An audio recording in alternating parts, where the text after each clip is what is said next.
Nosso último vídeo desta série de Natal, série de 4 vídeos do Natal.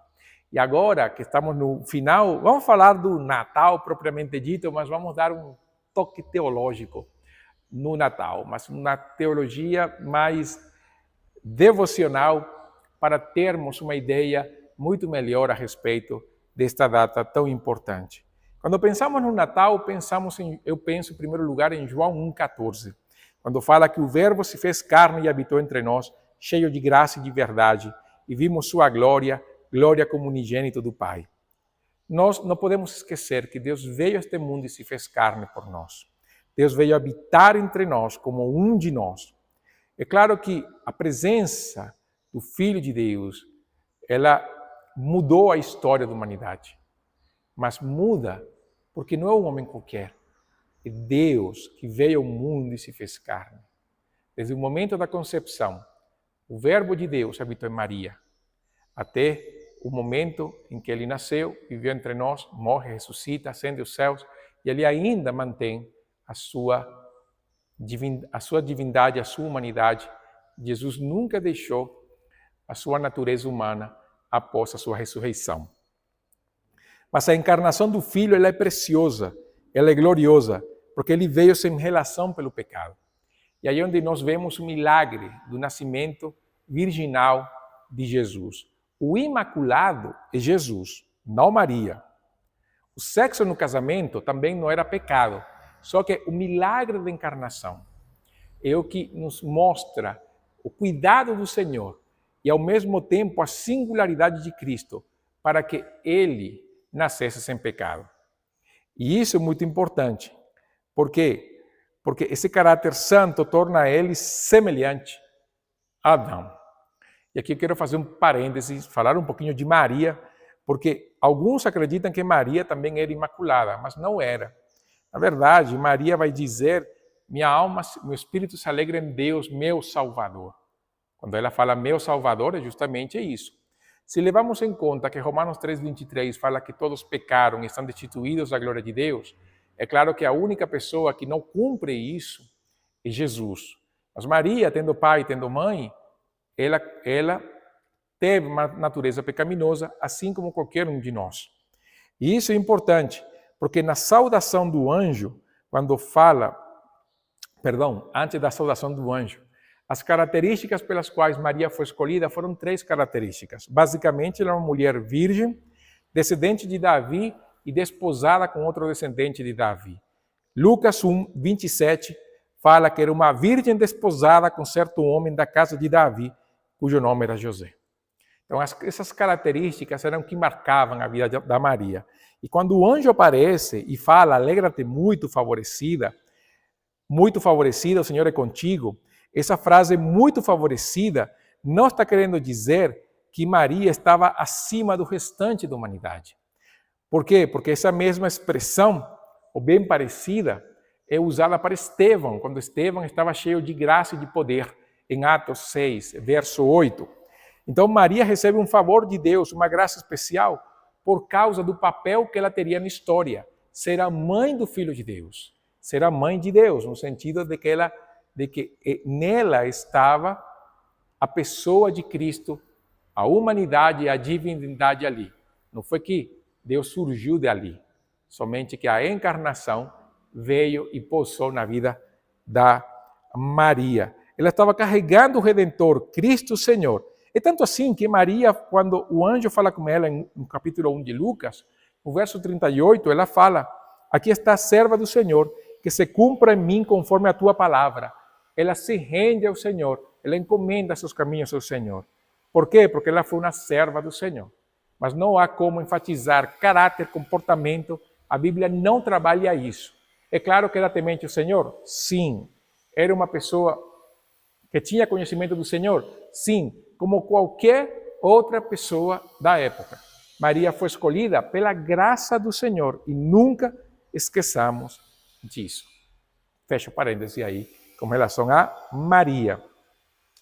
Enfatizar essa dupla natureza de Jesus, divindade e humanidade, reforça a ideia da necessidade, porque nós temos uma humanidade perdida, que precisa do Senhor. E Deus, no seu conselho eterno, antes que o pecado aparecesse, Deus determina que o Filho de Deus, Deus Pai, determina que o Filho iria ao mundo e se faria homem. Mas o Filho decide também participar. E o Espírito também vai acompanhá-lo, enviado da parte do Pai.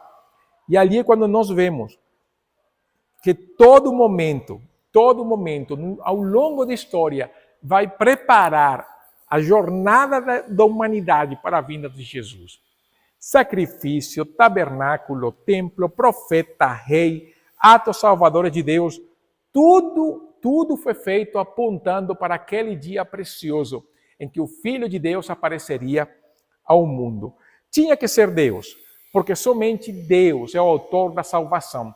E homem nenhum em pecado conseguiria salvar. Mas tinha que ser homem, porque a Bíblia diz que o pecado entrou no mundo por causa de um homem. Assim que por causa de um homem teria que vir a salvação.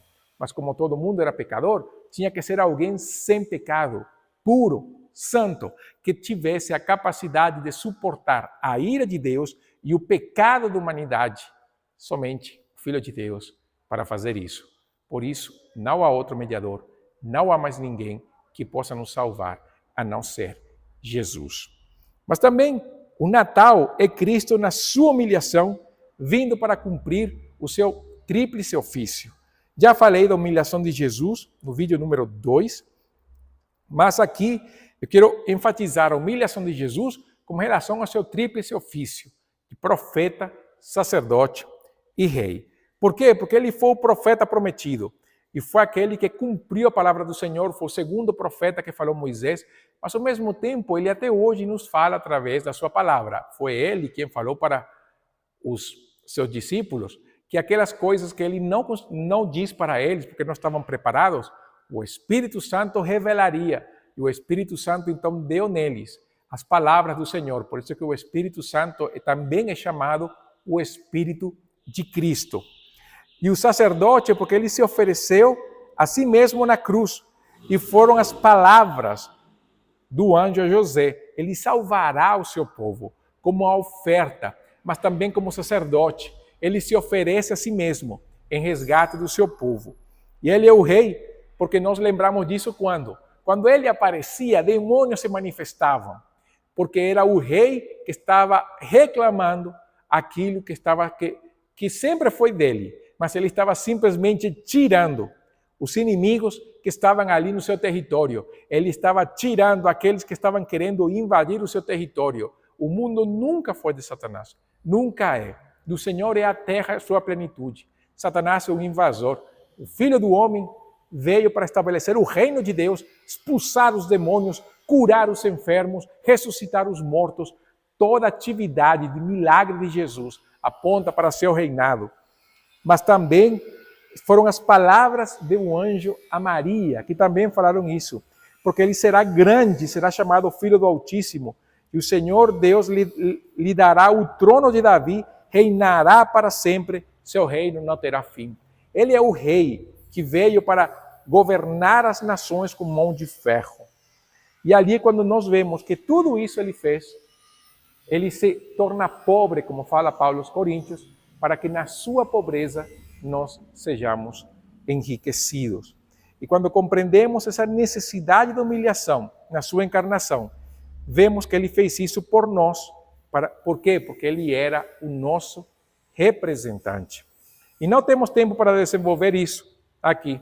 Seria uma série de mensagens com relação a isso, porque nós teríamos que falar do livro de Hebreus. Mas aí eu deixo para você a referência de Hebreus 2, 17 ou 18, quando fala: por isso mesmo convinha que em todas as coisas se tornasse semelhante aos irmãos, para ser misericordioso e fiel o sumo sacerdote nas coisas referentes a Deus, e para fazer propiciação pelos pecados do povo, pois naquilo que ele mesmo sofreu, tendo sido tentado, é poderoso para socorrer os que são tentados. E nós podemos pensar e meditar esse propósito eterno do Senhor, de vir para nos salvar, Deus, o nosso Salvador.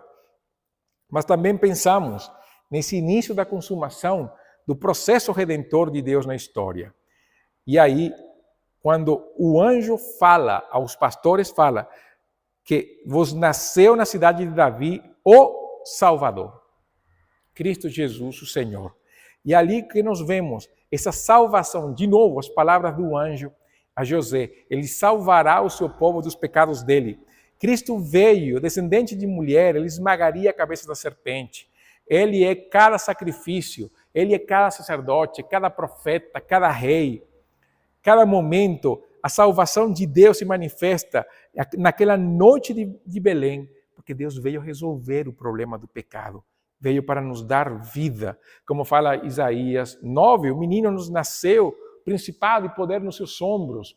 E seu nome se chamará Maravilhoso Conselheiro, Deus Forte, Pai da Eternidade, Príncipe da Paz. Não existe outro mediador. Não há sistema, ideologia, crença, religião que possa substituir ou complementar ou acrescentar algo a Cristo. Por isso, o Natal é uma festa exclusiva e totalmente cristã. Quem quiser celebrar o Natal conosco, terá que fazer espiritualmente o que teria que ter feito qualquer pessoa na Páscoa. Ele deve se converter para participar do Natal bíblico com a gente. Por isso, o chamado ao arrependimento e à fé de Jesus. E por último, o Natal aponta para a cruz, mas também para seu iminente retorno. Jesus nasce para morrer. Todos nascemos para morrer, é lógico, né? Mas Jesus nasceu com o firme propósito de ser o Cordeiro de Deus, de dar a sua vida em resgate por nós. Toda a jornada de Jesus o leva para o Calvário. Onde quer que você veja a vida de Jesus, é um preparo completo para a manifestação da sua morte na cruz do Calvário. A escatologia em Cristo avança.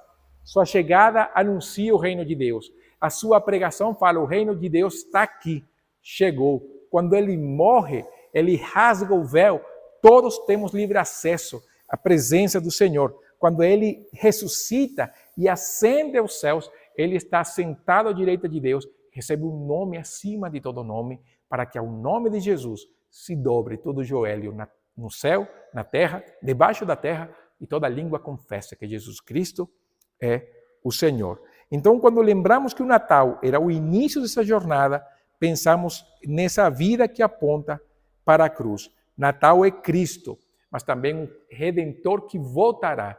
Jesus não somente subiu, ele sobe, mas também desce de novo. Ele virá e nesse retorno de Jesus chamará seu povo para nos juntar com ele nos ares, para retornar neste mundo, para ver o reino permanente e eterno do Senhor. Um reino que não terá fim. Reino eterno. Não haverá pecado, não haverá maldade, não haverá doença, não haverá guerra, não haverá nada, não haverá nem diabo. Somente os justos herdarão a terra. E aqueles que rejeitaram Jesus, que zombaram do Senhor, estarão numa eternidade de condenação sob o olhar eterno da ira do Senhor. Por isso que o Natal deve nos levar a dizer, Maranata, ora vem, Senhor Jesus. Por isso, e para encerrar esta série do Natal, louve o Senhor por tão grande salvação. Celebre a vida de Cristo, aguarde o retorno do Senhor, compartilhe esta vida eterna, manifeste a todos que Cristo reina e tenha um feliz Natal. Seja com muito, com pouco, mas que aquilo que você tenha seja suficiente para você pela graça do Senhor.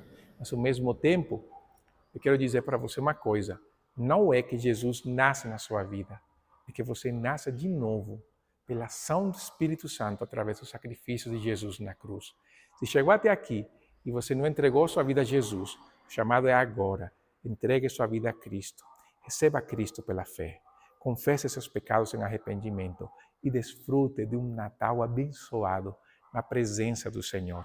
Cada Natal nos aponta para esse retorno glorioso. Feliz Natal, que Deus abençoe a sua vida hoje e sempre.